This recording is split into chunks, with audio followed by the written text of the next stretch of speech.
Hey all, Kevin here.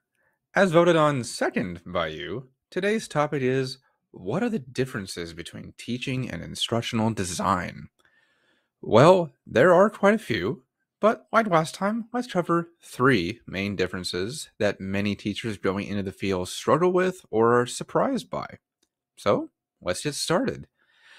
Number one, you aren't the subject matter expert anymore. As a teacher, you received your degrees and certifications proving that you were subject matter competent. You spent years honing your craft and knowledge in those content areas. My subject areas were history and English, for instance. It is what I was good at, and I still have a deep connection with my content.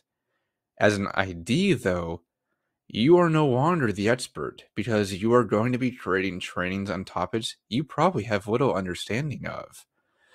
In my current role with Cruise, I create e-learning for customer success agents dealing with issues surrounding our autonomous vehicle fleet.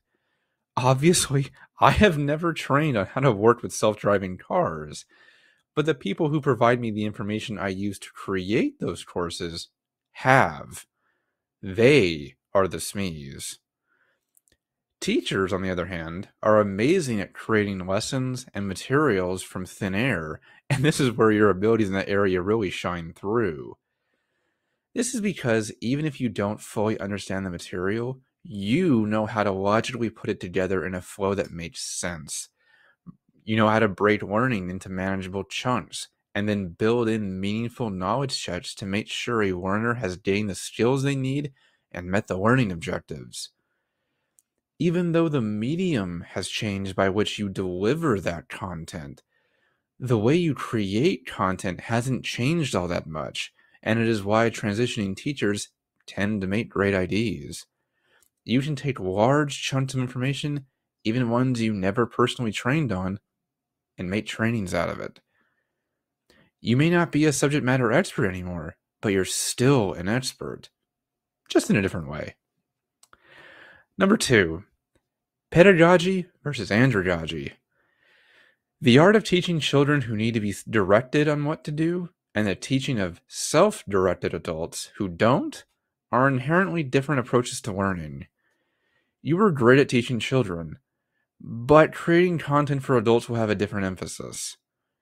Though we obviously wanted students to engage with the content, more often than not, the point of schooling is to give them information and help them to critically form their own connections with it.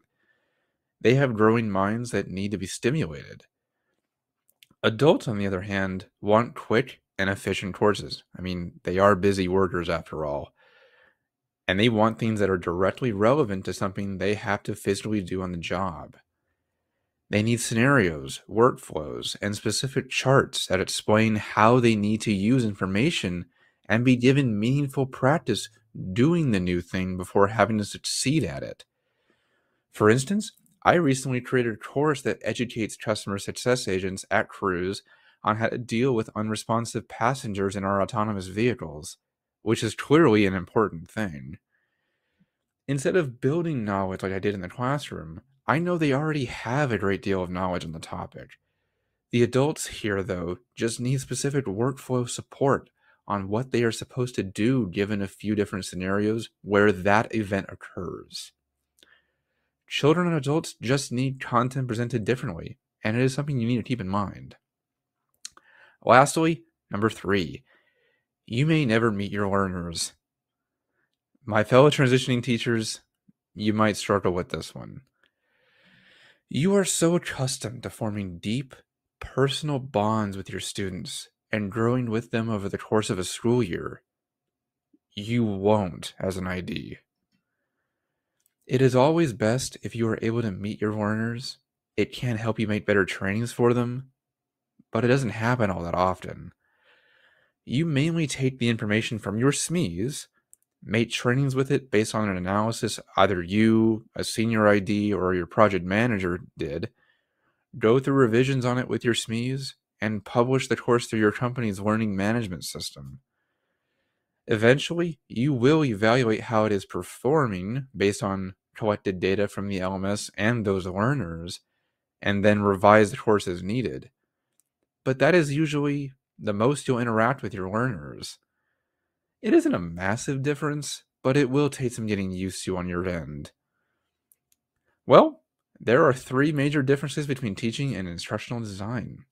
Like last time, if you would like to hear more differences, please let me know in the comments and I might make another video on them.